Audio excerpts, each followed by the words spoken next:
Hello students, मैं हूं विष्णु शर्मा और स्वागत है आपका अपने प्यारे से YouTube channel the Krishna classes YouTube channel में। और सबसे पहले तो माफ़ी चाहूँगा, 8-9 दिन से वीडियो नहीं आया। क्या करूँ, थोड़ा सा बीमार हो गया था मैं और आवाज़ एकदम बैठ गई थी, बाहर निकल नहीं रही थी। कौवे जैसी आवाज़ हो गई थी, मतलब अभी भी कौवे जैसी है यार, मतलब कोयल जैसी कहाँ है हमारी मीठी आवाज़, बट ऐसा लग रहा था जैसे कौवे के भी जुकाम लग गया और एकदम गला बैठ गया हो, कुछ इस टाइप से।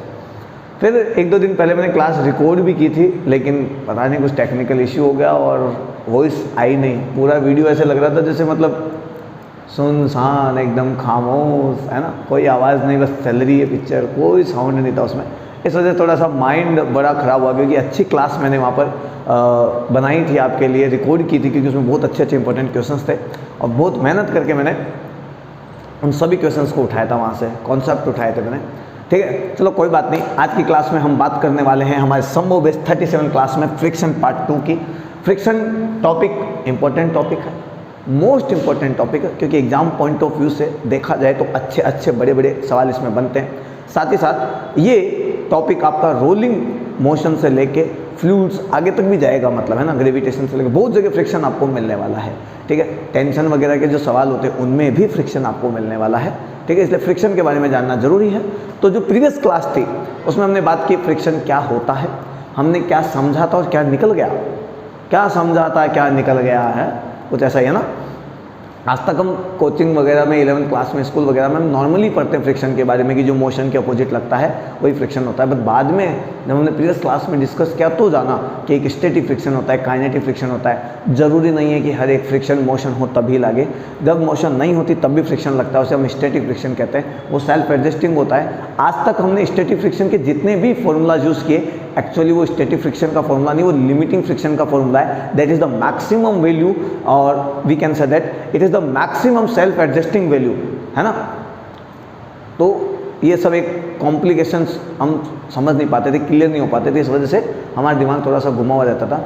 दैट्स वाई हमने सब कुछ क्लियरली पढ़ा और उसके बाद में हमने बात की काइनेटिक फ्रिक्शन की, और साथ ही साथ ये भी जाना कि स्टैटिक फ्रिक्शन का डायरेक्शन एंड काइनेटिक फ्रिक्शन का डायरेक्शन कैसे होता है। क्योंकि आज तक तो हमने यही सुना था भाई मोशन होती है उसके अपोजिट लगता है, लेकिन कभी कभी स्टैटिक फ्रिक्शन के लिए हमने जब बात की तो पता लगा कि कभी कभी मोशन को बनाए रखने के लिए भी स्टैटिक फ्रिक्शन की जरूरत पड़ती है। अदरवाइज आज तक तो ये सुन रहे थे, मोशन होगा, गति होगी, सापेक्षिक गति होगी, रिलेटिव मोशन होगा कुछ ऐसा, तो फ्रिक्शन आएगा, अदरवाइज फ्रिक्शन नहीं आएगा।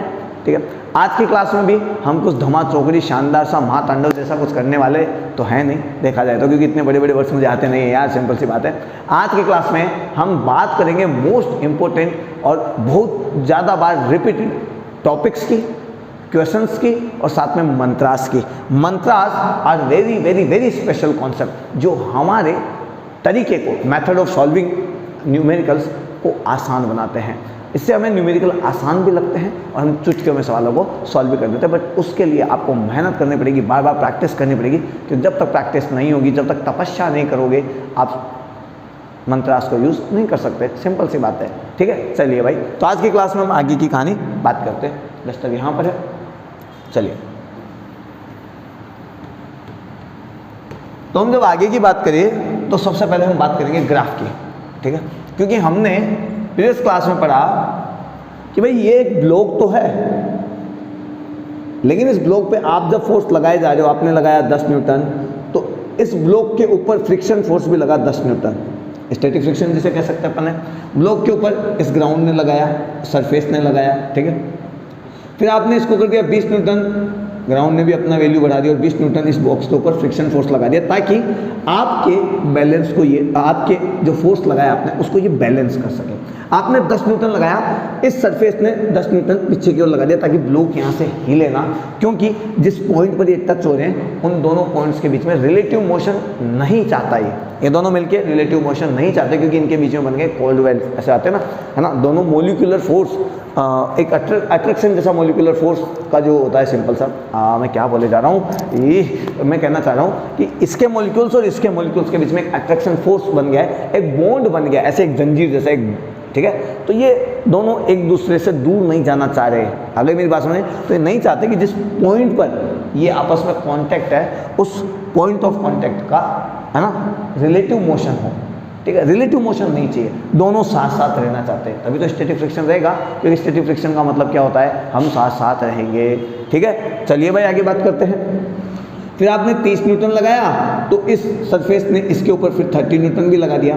इसका मतलब हुआ static friction is a self adjusting friction, ये अपने आप को सेल्फ एडजस्ट करता रहता है। आपने जितना अप्लाई फोर्स किया उस हिसाब से ही अपनी वैल्यू बदलता रहता है, ताकि रिलेटिव मोशन ना हो, ये दोनों सरफेस यानी ये जो कॉन्टैक्ट हो रहा है जिस पॉइंट पर, वो रिलेटिव मोशन ना करे और ये दोनों सरफेस आपस में एक जगह टिके रहे। लेकिन बात पता है क्या है, एक लिमिट तक ये सरफेस इस ब्लॉक के ऊपर स्टैटिक फ्रिक्शन लगा सकता है, उसके बाद नहीं लगा सकता। एक मैक्सिमम लिमिट तक इस ब्लॉक के ऊपर एक फ्रिक्शन काम करेगा, यानी एक मैक्सिमम वैल्यू तक स्टैटिक फ्रिक्शन अपनी वैल्यू बढ़ा सकता है, उसके बाद में हार के कहते हैं भाई अपनी बस की नहीं है। ठीक है, तब क्या करोगे, आप तो रह गए जुल्मी, आप लगाओगे कि तेरी बस की नहीं है, मैं इसको खिसकाऊंगा, तो आप एक्स्ट्रा फोर्स लगाओगे, और जब आप इसके मैक्सिमम वैल्यू से ज़्यादा फोर्स लगा देते हो तो ये डब्बा खिसक जाएगा, और उस कंडीशन में आपके पास काइनेटिक फ्रिक्शन आ जाएगा और स्टैटिक फ्रिक्शन नहीं रहेगा। वो जो मैक्सिमम वैल्यू है जहाँ तक ये अपने आप को एडजस्ट कर सकता है, उसे हम बोलते हैं लिमिटिंग फ्रिक्शन।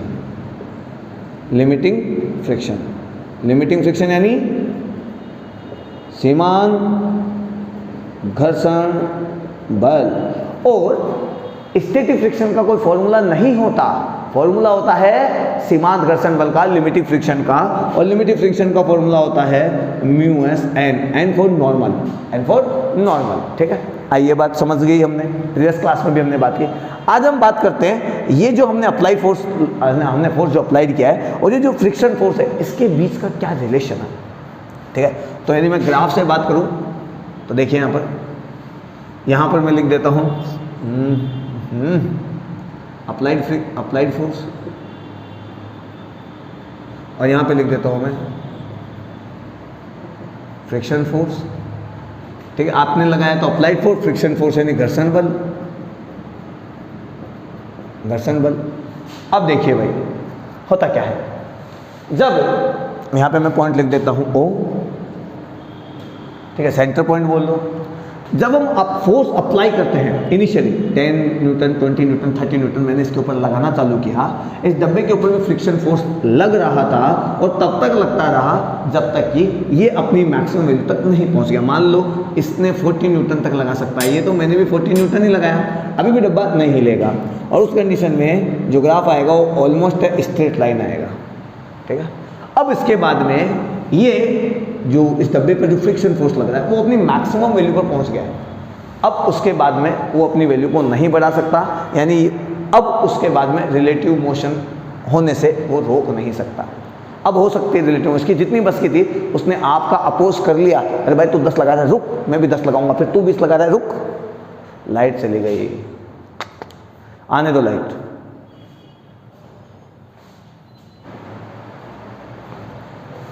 चलो भाई लोगों आ गई है लाइट, करते हैं आगे बात।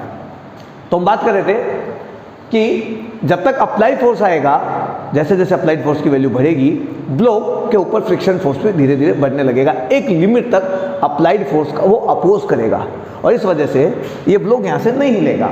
बट एक मैक्सिमम लेवल पर पहुँचने के बाद में इस ब्लॉक के ऊपर जो फ्रिक्शन फोर्स है वो अप्लाइड फोर्स को हैंडल नहीं कर पाएगा।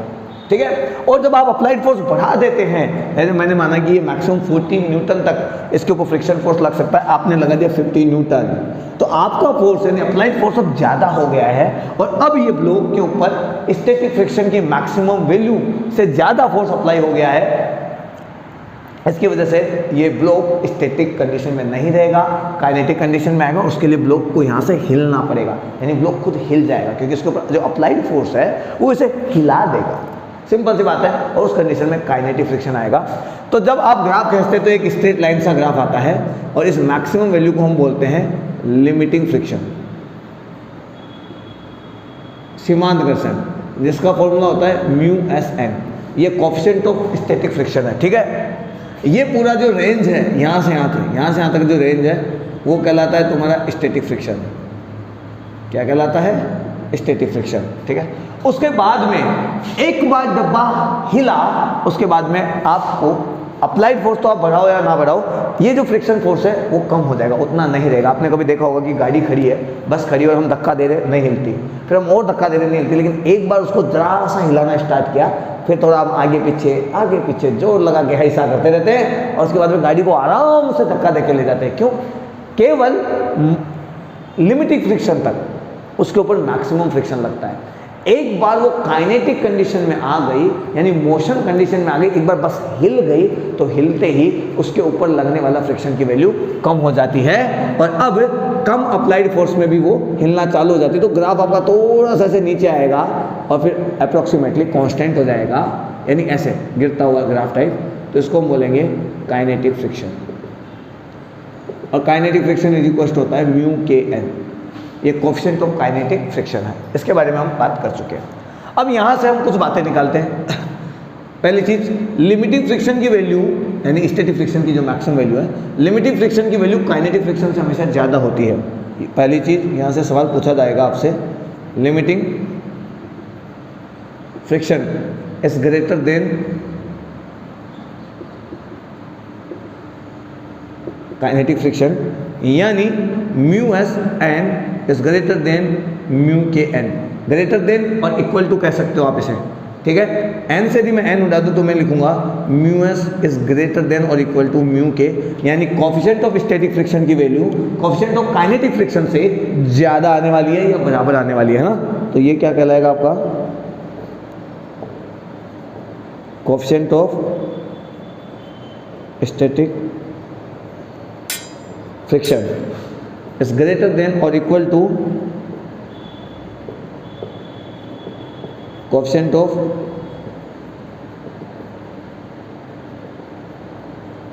Kinetic friction. तो ये दो चीज़ें यहाँ से ध्यान रखना भाई, ठीक है, एग्जाम पॉइंट ऑफ व्यू से बहुत ज़रूरी है, ठीक है। चलिए थोड़ी आगे बात करते हैं। स्टैटिक और काइनेटिक की थोड़ी सी बात कर ही लेते हैं अब आगे, ठीक है। चलिए भाई,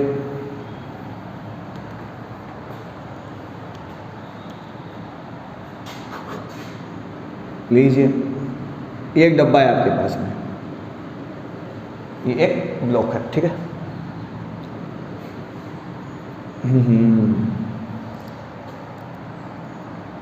चलिए सवाल को थोड़ा सा घुमाते हैं, ठीक है।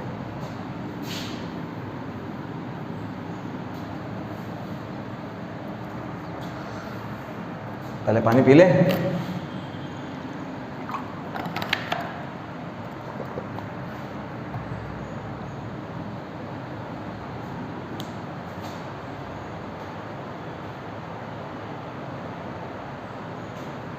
चलिए सवाल करते हैं। आपके पास एक गाड़ी है, पढ़ोगे लिखोगे तो गाड़ी आएगी भाई, वरना बस डायग्राम में देखना पड़ेगा आपको गाड़ियाँ, ठीक है। गाड़ी भी मोशन कंडीशन में है, ये चलना स्टार्ट हो रखी है और इसकी वेलोसिटी u है। एक पॉइंट पर जाके इसकी वेलोसिटी 0 हो जाती है। इसका मतलब इसका एक्सीलरेशन इसे बढ़ा नहीं रहा है, इसकी वेलोसिटी को, इसे कम कर रहा है, इसकी वेलोसिटी को कम कर रहा है, यानी ये गाड़ी डिसिलरेट हो रही है। इसका मतलब पीछे की साइड में इस पर फ्रिक्शन फोर्स लग रहा है, मैक्सिमम फ्रिक्शन फोर्स Fl, लेकिन यहाँ पर काइनेटिक कंडीशन है तो मैं लिख देता हूँ काइनेटिक फ्रिक्शन, क्योंकि मोशन हो रही है, इन पॉइंट्स के बीच में रिलेटिव वेलोसिटी है, ठीक है। चलिए टाइम कितना लगेगा, टाइम कितना लगेगा, सबसे बड़ी बात यहाँ पर, ठीक है। इस गाड़ी का मास है m, तो मैं नीचे लिख देता हूँ mg, और ऊपर के साइड में लग रहा है नॉर्मल n। भाई ये तो मैंने ऐसे शो करने के लिए लगा दे, ऊपर लग रहा है n, तो मैं लिखूंगा कि Fk की वैल्यू कितनी होगी, Fk की वैल्यू होगी म्यू के n, ठीक है। बट यहाँ पर देखो n बराबर mg, यदि हम यहाँ पर बैलेंस कंडीशन देखें तो n ऊपर की ओर लग रहा है, जो सरफेस इस गाड़ी पे लगा रहा है, और mg अर्थ जो है इस गाड़ी के ऊपर नीचे की तरफ लगा रही है, तो n ने बैलेंस किया mg को। n और mg एक्शन रिएक्शन फोर्स नहीं है। यदि आपके मन में अभी भी डाउट है तो हमारा एक्शन रिएक्शन फोर्स वाला आप क्लास ज्वाइन कर सकते हैं, ठीक है। वहाँ पे आपको इस बारे में पूरी नॉलेज मिलेगी, ठीक है। तो n बराबर mg है, n कभी mg के बराबर हो हमेशा ये भी जरूरी नहीं है, कम भी हो सकता है, ज़्यादा भी हो सकता है, बराबर भी हो सकता है, ठीक है। अकॉर्डिंग टू सिचुएशन कि इस बॉडी के ऊपर या इस ऑब्जेक्ट के ऊपर कितने फोर्स किस किस डायरेक्शन में लग रहे हैं। ठीक है। चलिए भाई, देन एफ के equals to mu k N बराबर लिख देता हूं मैं एम जी, ये आपका फोर्स हो गया, ठीक है। अब यदि ये गाड़ी रुक रही है तो हमको पता है v बराबर u प्लस ए टी होता है, फाइनल वेलोसिटी 0 है तो u प्लस ए टी हो जाएगा, ठीक है। यानी a जो है वो रोकने की कोशिश कर रहा है, डिसिलेशन हो रहा है, तो मैं यहाँ पे माइनस लगा देता हूँ और अब आपके पास में आ जाएगा ए टी बराबर u, t बराबर u अपॉन ए। अब बात करें इस a की, तो यहाँ से ध्यान से देखना a बराबर होता है f अपॉन m, लेकिन इसके ऊपर जो फोर्स लग रहा है वो तो फ्रिक्शन फोर्स लग रहा है, काइनेटिक फ्रिक्शन लग रहा है, और काइनेटिक फ्रिक्शन का फॉर्मूला होता है म्यू एस एम जी, जो यहाँ पर है, हमेशा हो जरूरी नहीं बट अभी तो यही है। m यहाँ पर ले लेता हूँ, इससे मैंने इसको काट दिया, यानी डिसिलरेशन का फॉर्मूला होता है म्यू एस जी, ये लीजिए भाई साहब।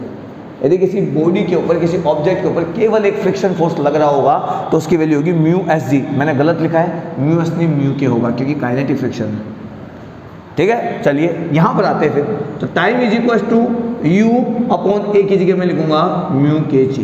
ये लो, ये टाइम पीरियड आ गया, देखो इसका, इसे इतना टाइम लगेगा यहाँ से यहाँ जाकर स्टॉप होने में। एकदम आसान सवाल है। चलिए, ये आपको नॉर्मली सभी बुक्स में मिलेंगे बट फ्रिक्शन से रिलेटेड आपको हर बात पता होनी चाहिए, हमारी बेसिक से क्लास है इसलिए मैंने इसको शामिल किया है, ठीक है। हाई लेवल क्लासेस यानी क्लास में हाई लेवल कॉन्सेप्ट को भी हम डिस्कस करते हैं, लेकिन पहले बेसिक बेसिक बेसिक पढ़ेंगे, सीढ़ी बाय सीढ़ी हम ऊपर चढ़ने वाले, तब तो आने वाला है मज़ा, नहीं तो फिर तो बंटाधार है ही, ठीक है। आपको ये लगता है कि नहीं हमें तो ये सब आता है सर, ये क्यों पढ़ा रहे हैं, हमें तो और हाई लेवल चाहिए, तो भाई लोगों मेरे यहाँ पर कम जो स्टूडेंट भी हैं, कई ऐसे भी जिन्होंने कभी कोचिंग ज्वाइन नहीं किए, यहाँ पे होशियार स्टूडेंट भी है, मेरे लिए सब बराबर है। तो जीरो से हाई लेवल चलना पड़ेगा, क्योंकि जो जल्दी कूदते हैं सीढ़ियों पर वो जल्दी नीचे भी गिरते हैं। और यदि आपको ऐसा लगता है कि मैं पहले पढ़ चुका हूँ और मुझे ये सब तो आता है, मुझे तो और अलग लेवल जाना है, तो भाई तुझे नहीं आता है, क्योंकि यदि तुझे आता तो तेरा सिलेक्शन हो चुका होता, ठीक है, तेरे लिए फिजिक्स आसान होती, बट नहीं है ना, इसका मतलब अभी तुझे नहीं आता है। केवल दिमाग में फितूर मत लेके घूमो, अपने आप को बेसिक से स्टार्ट करो, जीरो से स्टार्ट करो, क्योंकि रेस में हमेशा कछुआ जीतता है, ठीक है। मैंने आज तक खरगोश को जीतते नहीं देखा है रेस में, कछुए को देखा है, ठीक है। धीरे धीरे चाल, लेकिन उसकी सबसे बड़ी खूबी पता है क्या है, वो कंसिस्टेंसी रखता है, निरंतरता रखता है, कंटिन्यूटी रखता है। खरगोश की तरह नहीं है थोड़ा भागा फिर रुक गया, थोड़ा भागा या रुक गया, नहीं, फिर तो मामला गड़बड़ है। जीरो से स्टार्ट करो, धीरे धीरे धीरे, लेकिन लगातार कंटिन्यूटी रखो, कंसिस्टेंसी रखो, निरंतरता रखो, ठीक है। चलिए, आप अपनी मंजिल पर बेशक थोड़े लेट पहुंचे बट पहुंचेंगे जरूर, ये बात हमेशा जानना। चलिए आगे बात करते हैं। तो ये एक फेमस सवाल और है कि भाई मेरे पास ये गाड़ी है, ऐसे ले लेता हूँ मैं, ये लो, इस गाड़ी के यहाँ पर एक ब्लॉक पड़ा हुआ है जिसका मास है m। इस गाड़ी का एक्सीलरेशन कितना हो कि ये मास यानी ये डब्बा जो है इस गाड़ी के साथ ही रहे, यानी ये चिपका हुआ रहना चाहिए, यहाँ से डब्बा पीछे फिसल कर नहीं गिरना चाहिए। मैक्सिमम एक्सीलरेशन मुझे निकालना है, डब्बा पीछे फिसल के ना गिरे, इसका मतलब उसकी स्पीड गाड़ी की स्पीड के बराबर रहनी चाहिए, यानी ये जो सरफेस है कॉन्टेक्ट सरफेस, यहाँ पर कोई रिलेटिव मोशन नहीं होनी चाहिए। और जब रिलेटिव मोशन नहीं होता तो एक फ्रिक्शन फोर्स आता है जिसे हम स्टैटिक फ्रिक्शन कहते हैं, लेकिन हमको इसने एक्सीलरेशन मैक्सिमम बोला है, तो आपका जो स्टैटिक फ्रिक्शन है वो भी मैक्सिमम होना चाहिए, और मैक्सिमम के लिए आप लिखेंगे FL। इसके बाद तो ये जो डब्बा है और ये जो गाड़ी है, इन दोनों के सरफेस के बीच में रिलेटिव मोशन आ जाएगी, यानी ये डब्बा और ये गाड़ी का जो सरफेस है वो आपस में चिपका हुआ नहीं रहेगा, ऐसे हिलना डुलना चालू हो जाएगा और ये डब्बा बाद में नीचे गिर जाएगा। तो इस हिसाब से देखूं तो इस डब्बे को आगे ले जाने के लिए, या मैं कहता हूँ इस गाड़ी को आगे ले जाने के लिए जो फोर्स लगेगा उसका नाम होगा MA।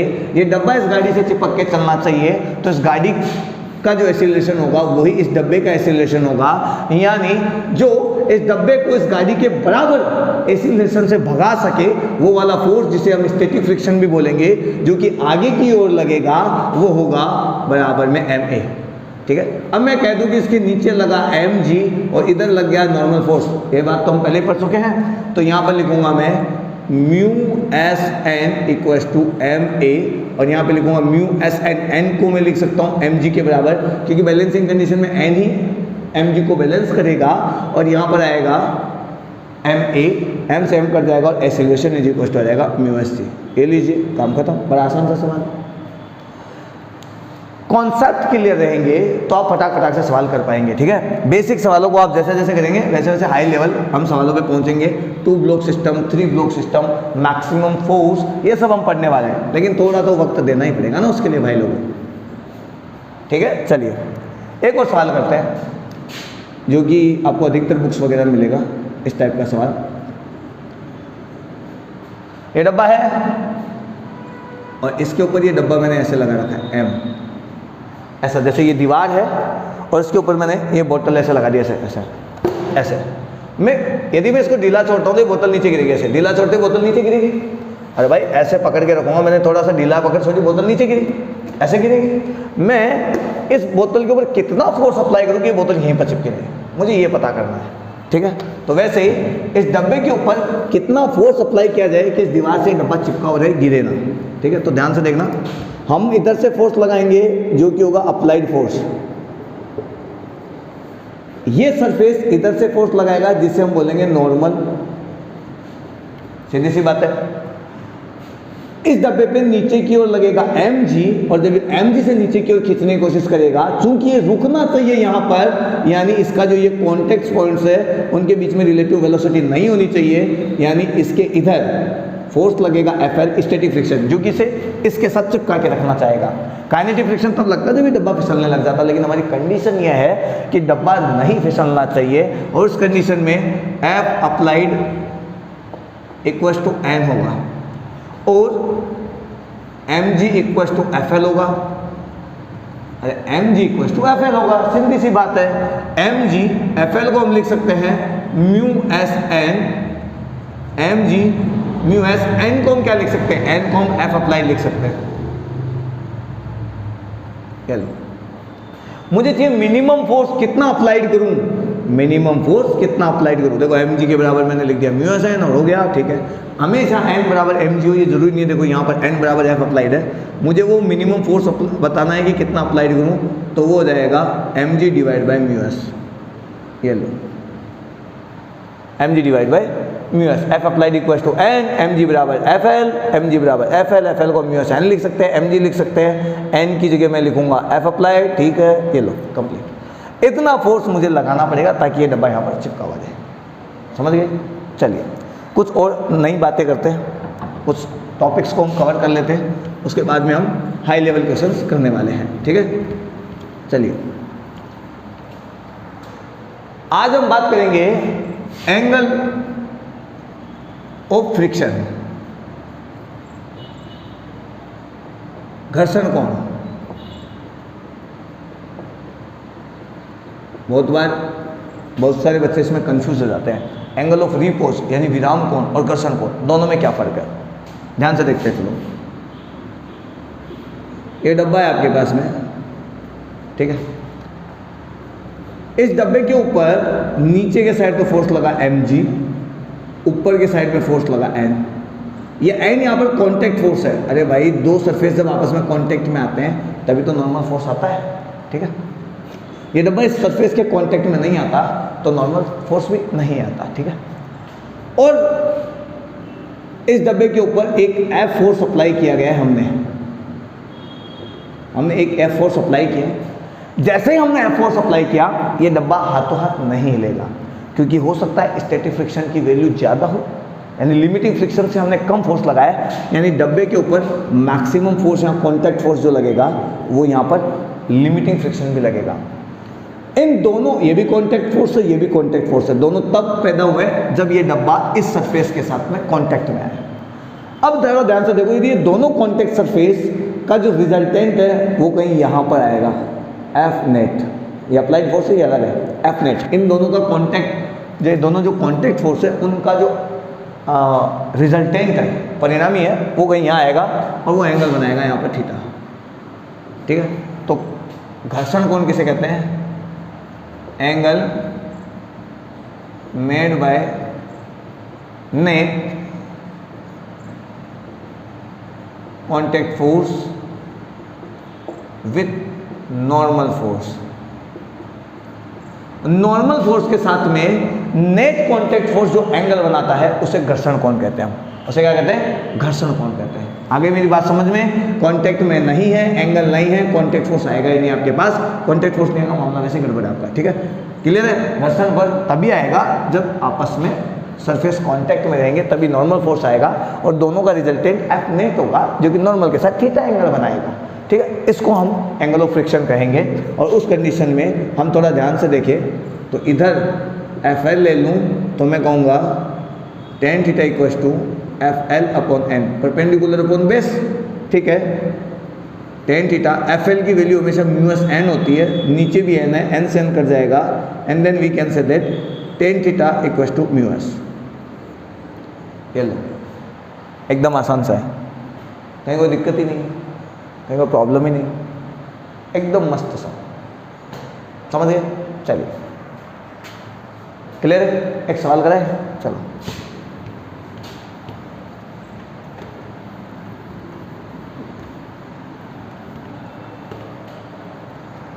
सवाल से पहले एक चीज और पढ़ लेते हैं ताकि लोगों को जो कंफ्यूजन है उसके बारे में बात की जाए। एंगल ऑफ रिपोज, जिसे हम बोलते हैं विराम कोण, विराम कोण। मिनिमम एंगल एट विच स्लीपिंग ऑकर्स, या कह दूं maximum angle eight which sleeping does not occurs. वो मिनिमम एंगल, अभी एंगल कहां पे आएगा?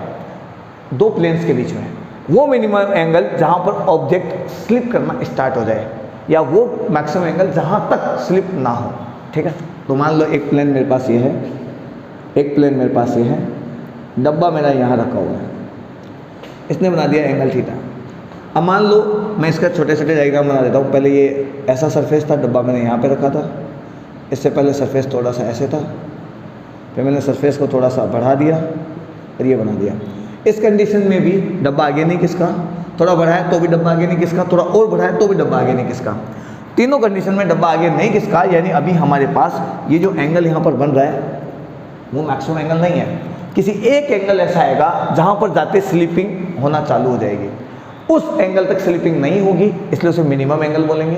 भाई इस एंगल, इतना एंगल रखो कम से कम, तब तक तो स्लीपिंग नहीं होगी, अदरवाइज स्लीपिंग होगी। और maximum angle eight which sleeping doesn't occurs, यानी मैक्सिमम से मैक्सिमम तक चले जाओ जब तक स्लीपिंग नहीं होगी, उससे ज़्यादा चले गए तो आपकी स्लीपिंग वहाँ पर होने लग जाएगी, ठीक है? तो आपसे मिनिमम पूछा जा सकता है, मैक्सिमम बोला जा सकता है, समझ लेना थोड़ा सा, मतलब एक ही है, ठीक है? अब थोड़ा सा बात करते हैं। तो हमें ये एंगल देखना, मान लो थीटा एंगल है, बस ये फिसलने वाला है, स्लीपिंग होने वाली है, ठीक है? तो यहाँ पे लगा mg और इधर लगेगा नॉर्मल फोर्स n। अब कई बार हमको कन्फ्यूजन होता है कि हम कंपोनेंट कहाँ डिवाइड करें, mg का बाटे या n का बाटे। कंपोनेंट आपको वहाँ डिवाइड करना होता है हमेशा जिससे नेट फोर्स जीरो नहीं हो और एक्सीलरेशन आ जाए, तभी तो आप वैल्यू निकालोगे। भाई नेट फोर्स अब जीरो ही हो रही है तो बैलेंसिंग कंडीशन आ जाएगी, तो आप कैसे पता करोगे किस एक्सीलरेशन से नीचे आ रहा है? तो मैं एक काम करता हूँ, इस n mg के कंपोनेंट डिवाइड करता हूँ, तो यहाँ भी एंगल बनेगा थीटा। इस बारे में हम पहले ही बात कर चुके हैं कि जब दो प्लेन्स के बीच में एंगल थीटा होता है तो दोनों प्लेनों के जो परपेंडिकुलर होता है, इस लाइन का परपेंडिकुलर ये, इस लाइन का परपेंडिकुलर ये, इन दोनों लाइनों के बीच में भी एंगल कितना होगा? थीटा ही होगा, ठीक है? चलिए, तो जब दो प्लेन्स या दो लाइन्स के बीच में एंगल थीटा होता है तो उनकी जो परपेंडिकुलर्स होते हैं, उनके जो लंब होते हैं, उनके बीच में भी एंगल क्या होता है? थीटा ही बनता है, ठीक है? तो ये mg इस लाइन का परपेंडिकुलर है और इस लाइन का परपेंडिकुलर ये है, मतलब थोड़ा टेढ़ा सा बन गया ना, कोई बात नहीं, आप नीचे खेल दो इसे, तो यहाँ पर भी एंगल क्या बनेगा? थीटा बनेगा, ठीक है? तो नीचे की साइड आ जाएगा mg कोस थीटा और आगे की साइड आ जाएगा mg साइन थीटा। सिंपल सी बात है। और जब डब्बा जस्ट स्लिप करने लगेगा तो उसी कंडीशन में यहाँ पर आपके पास काइनेटिक फ्रिक्शन आ जाएगा जिसका फॉर्मूला होगा म्यू के एन, ठीक है? अब हम बात करते हैं बैलेंसिंग कंडीशन की। तो n बराबर हमारा होगा mg कोस थीटा, और जब ये आगे की ओर आएगा, या एकदम बैलेंस कंडीशन समझ लो अभी फिलहाल, तो बैलेंस कंडीशन की बात की जाए तो mg साइन थीटा इक्वल हो जाएगा म्यू के एन। अरे mg sine theta mu k N के बराबर ही तो रहेगा।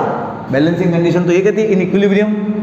तो mg साइन थीटा मैं यहाँ पे लिख देता हूँ म्यू के, n की जगह उठा के लिख देता हूँ मैं mg cos theta, M G से मैं एम जी उड़ा दूँ, कोस थीटा यहाँ पे ले आऊँ तो sine theta divide by cos theta equal to आपके पास हो जाएगा म्यू के, और ये हो गया आपका tan theta equal to mu K. Simple सी बात है, ये लो। अब बताओ वो दिक्कत नहीं है ना? हाँ, थोड़ा सा फर्क है एंगल ऑफ रिपोज में और एंगल ऑफ फ्रिक्शन में, ठीक है? समझ में आया? चलिए एक आधा सवाल कर ही लेते हैं फिर आज। चलिए डब्बे वाला सवाल ही करते हैं फिर। तो ध्यान से देखना भाई साहब, ये एक डब्बा है, यहाँ पे एंगल बना हुआ है थीटा, ये डब्बा है, और ये यहाँ पर इनिशियल वेलोसिटी u से रखा हुआ है, ठीक है? चलिए इधर अभी हमने निकाला था ना, नीचे की साइड फोर्स लगा था mg, एंगल बना था थीटा, तो इधर लग गया था mg कोस थीटा, और इधर आ गया था mg साइन थीटा, ऊपर की तरफ आ गया था n, और नीचे की तरफ आ गया था काइनेटिक फ्रिक्शन। वैसे जो वहाँ पर हमने फ्रिक्शन देखा है ना, वो एक्चुअली काइनेटिक फ्रिक्शन नहीं होगा। अब इससे जस्ट प्रीवियस क्लास जो प्रीवियस टॉपिक पढ़ा है वहाँ पे काइनेटिक फ्रिक्शन नहीं होगा, क्योंकि डब्बा फिसलेगा तो काइनेटिक फ्रिक्शन आएगा। तो अपन ने थोड़ी सी गलती कर दी है, और गलती ये की कि हमारा जो टेन थीटा है वो हमारा म्यू एस बनना चाहिए, ठीक है? मैंने तो मिटा दिया है, आप थोड़ा सा उसे ठीक कर लेना। मैं अभी अगेन वापस बैलेंसिंग कंडीशन में ले आता हूँ इसे। थोड़ी सी मैं सवाल के साथ में थोड़ा सा दिमाग घूम गया है, समझ लो, थोड़ा सा दिमाग कभी कभी इधर उधर हो जाता है। तो जब बैलेंस कंडीशन में यहाँ पे तो लास्ट फ्रिक्शन फोर्स लगेगा, जिसे हम लिमिटिंग फ्रिक्शन कहेंगे, और अब बैलेंसिंग कंडीशन बनेगी आपकी M G sine theta equal to F L, ठीक है? और इधर बनेगा M G cos theta equal to N. इस एफ एल को हम लिख सकते हैं म्यू एस एन। यदि मैं डिवाइड दे दूँ तो एम जी से एम जी ले लो, आपके पास बचेगा टेन थीटा, एन से एन कट गया, और ये बच गया आपके पास म्यू एस। ये आपका एंगल ऑफ रिपोज है, ठीक है? उसको थोड़ा सा ठीक कर लेना भाई लोगों, ठीक है? छोटी छोटी माइनर मिस्टेक्स हो जाती है। मुझे लगा मैं सवाल बता रहा हूँ, बाद में मैं थोड़ा ध्यान दिया लास्ट में जाके, मैंने यहाँ पे म्यू के लिख रखा है, देखो थोड़ी सी गलती है, दिख गया मुझे यहाँ पे, मिटाने के बाद भी दिखता है, यहाँ म्यू एस है, ठीक है? अब थोड़ी सी बात करते हैं कि मान लो डब्बा फिसलने लग गया, तो हम लिमिटिंग फ्रिक्शन से ज़्यादा वैल्यू इस पर लगा चुके हैं अप्लाइड फोर्स की। इसका मतलब यहाँ पर काइनेटिक फ्रिक्शन आ गया है, और काइनेटिक फ्रिक्शन आ गया तो मैं लिखूंगा म्यू के एन, ठीक है? ये नीचे आएगा, और यहाँ से यहाँ तक इसकी लेंथ है जो एल है, हमें निकालना है टाइम पीरियड। तो हम सबसे पहले निकालना चाहेंगे टाइम पीरियड कितना लगेगा, तो उसके लिए सबसे पहले फाइनल वेलोसिटी निकालनी पड़ेगी, ठीक है? एक्सीलरेशन निकालना पड़ेगा। यदि डब्बे की मोशन आप नीचे मानते हो तो नीचे वाला एक्सीलरेशन लेना पड़ेगा, लेकिन यदि डब्बे की वेलोसिटी आप ऐसे लेते हो तो हमें इसी डायरेक्शन का एक्सीलरेशन लेना पड़ेगा। और इसका मतलब है कि भाई साहब जो हमारा एम जी साइन थीटा है ये बड़ा है, और ये जो एफ के है वो कम है, यानी मैं इसमें से माइनस कर देता हूँ म्यू के एन, और जो बचा हुआ फोर्स है वही इसे आगे की ओर लेकर आ रहा है। इस फोर्स में से इस फोर्स को माइनस कर दो, बचा हुआ फोर्स इस डब्बे को आगे की ओर लेके आ रहा है, तो उसे हम लिखेंगे एम ए। यदि मैं कहूँ कि मुझे ए लिखना है, ए चाहिए, तो मैं लिखूंगा M G sine theta minus mu K की जगह तो मैं म्यू के लिख देता हूँ, लेकिन एम और एम जी कोस थीटा आपस में बैलेंस कर रहे होंगे, क्योंकि इस डायरेक्शन में कोई भी एक्सीलरेशन नहीं है। इसका मतलब ये दोनों जो फोर्स है उन्होंने आपस में एक दूसरे को क्या कर रखा है, बैलेंस कर रखा है। और मैं यहाँ पे लिखूंगा एम जी कोस थीटा, नीचे लिखूंगा एम, ये एम का डिवाइड दे दिया मैंने साथ में, ठीक है? एम उड़ा दिया, ए बराबर मेरे पास बचा जी sine theta minus mu K G cos theta L. सही आ गया ना भाई? ठीक है, कोई प्रॉब्लम नहीं। अब हमें चाहिए v, या अब फॉर्मूला में s से निकाल लेते हैं। s बराबर होगा U T plus half A T square. Accelerated motion है ना, एक्सीलरेशन कांस्टेंट है, s की जगह में लिख देता हूँ l। आपका u जो है वो इनिशियल वेलोसिटी 0 है, टाइम की जगह में t लिख देता हूँ, प्लस हाफ a की जगह में लिख देता हूँ g sign theta minus mu K G cos theta, ठीक है? और साथ में लिख देता हूँ टी स्क्वायर। तो अब मुझे चाहिए वैल्यू किसकी, टाइम की, कितना टाइम लगा इसे नीचे आने में। तो दो को मल्टीप्लाई कर देता हूँ इधर, क्योंकि इसका तो कोई मतलब ही नहीं है। 2 को मल्टीप्लाई करूँगा तो ये बनेगा 2l, और इसका डिवाइड यहाँ पर दूंगा तो ये आएगा जी sine theta minus mu K G cos theta, ठीक है? ये l यहाँ पर लिख देता हूँ, और यहाँ पर लिख देता हूँ टी स्क्वायर। तो जो t की वैल्यू है वो आने वाली है आपके रूट, अरे भाई यहाँ से स्क्वायर हटेगा तो रूट में आएगा ना, ये आएगा 2l divide by G sine theta minus mu K G cos theta. ये आपका टाइम पीरियड का फॉर्मूला आ गया, देख लो भाई, ठीक है? चलिए थोड़ा आगे बढ़े। अब मान लो कि मैंने बोला फ्रिक्शन है ही नहीं, फ्रिक्शन है ही नहीं। व्हेन सरफेस इज स्मूथ, जब स्मूथ सरफेस होगा तो फ्रिक्शन जीरो होगा। जीरो होगा तो भाई साहब ये यहाँ पे भी वैल्यू जीरो होगी, और उस कंडीशन में मैं टाइम t2 लिख देता हूँ, इसको मैं टाइम t1 ले लेता हूँ, और यहाँ पर मैं 2 के ले लेता हूँ, और मेरे पास बचेगा g sin थीटा, बस खत्म, क्योंकि ये वैल्यू तो पूरी जीरो हो गई।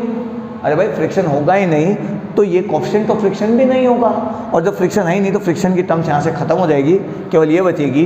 और इन दोनों का यदि आप रेशियो निकालोगे T1/T2, T1 वो है आपका तो 2L g sin theta minus mu के g cos थीटा का रूट डिवाइड बाय, फिर रूट में लिखोगे आप 2L, यहाँ पे लिखोगे g sin थीटा, 2L से आपका 2L उठ जाएगा, एंड देन T1/T2 का रेशियो हो जाएगा, ये ऊपर चला जाएगा, और यहाँ पे बनेगा g sin theta divide by g sin theta minus mu के g cos थीटा। क्लियर है, समझ में आया?